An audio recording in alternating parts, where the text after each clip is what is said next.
একটা কথা কই দাও যে ঘটনাটা କିଛି ବି ଏମିତି ପ୍ରୋବ୍ଲେମ୍ କିଛି ନଥିଲା ଯେ ଆମର ଯେ ଜିଜୁଟେ ହେବେ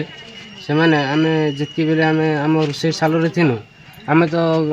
ଯେନ୍ ଦିନ ମିଟିଂ ଆମର ବସିଥିଲା ସେଦିନ ସେ ଭେଣେଇ ବି ଥିଲେ ସମସ୍ତଙ୍କୁ ମଧ୍ୟ ସମାଜ ମାନେ ବନ୍ଦ କରାହେଇଥିଲା ହେଲା। ତାପରେ ଏତିକିରୁ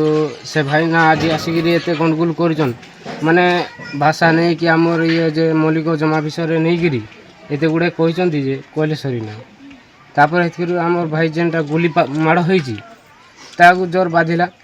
ମା ଭଉଣୀକୁ ନେଇକି ଗଲେ ଭାଷା କହିଲେ କିଏ ହେଲେ ରାଗ ହେବନି ସମସ୍ତେ ରାଗ ହେବେ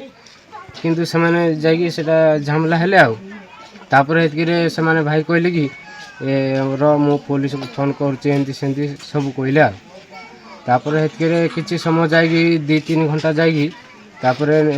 ବନ୍ଧୁକଟା ଘରୁ ଧରିକି ଆସିଲେ ତାପରେ ବାଟରୁ ଲୁକେଇଲେ 2-4 ବେରା ଗାଁରେ ବୁଲିଲେ ତାପରେ ଏଥିରେ ଆମେ ଭାଇ ମୋର ସାମ୍ନାରେ ଥିଲୁ ଭାଇଟା ମୋର ଏମିତି ସାମ୍ନା ଥିଲା ମୁଇଁ ଏମିତି ସାମ୍ନାରେ ଥିଲି ସେ ସେପଟେ ହେଲା ମୁଁ ଯଦି ଛେକି ହେଇଥାନ୍ତି ମୋତେ ବି ମାରି ଦେଇଥାନ୍ତା କିନ୍ତୁ ମୁଁ ଛେକି ନା ହେଲି ସେ ବାସ୍ ଚାଲାକି ଲୁକ ବୋଲି ସେ ସାଇଡ଼୍ ମାରିକି ହାତ ଏଇପଟେ ଗଲିକିରି ନାଇକା ଗୁଳି 3ଟା ପଳେଇଗଲା।